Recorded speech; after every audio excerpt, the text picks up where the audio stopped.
Pinagtibay na ng Justice Department at Office of the Presidential Advisor on Peace, Reconciliation and Unity ang kasunduan para bumuo ng isang joint technical working group para sa RIDO-related criminal cases. Yan ang ulat ni Gav Villegas.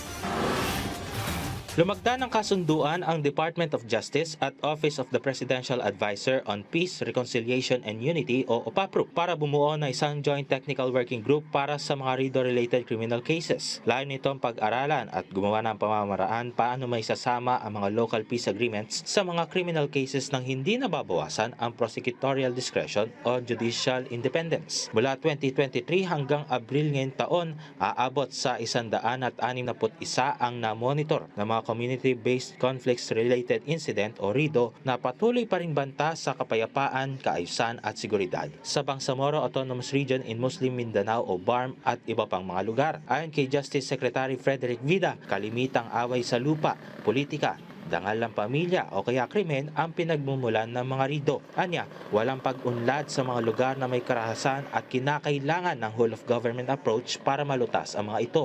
This chronic conflict undermines governance, stalls economic development, and deprives our citizens of stability. Resolving community-based conflict is not simply a peace and order problem. It is fundamental to governance, development, and justice.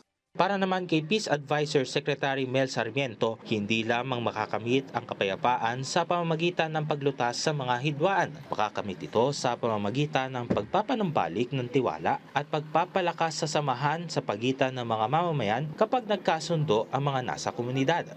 We lay the foundation for stable governance, sustainable socio-economic development, inclusive economic opportunities, and an improved quality of life for every Filipino. This is the enduring peace we are committed to build together. Inaasahan na sa loob ng 45 araw ay magsusumite ang Technical Working Group ng kanilang report at rekomendasyon. Gab Humilde Villegas, para sa Bayan.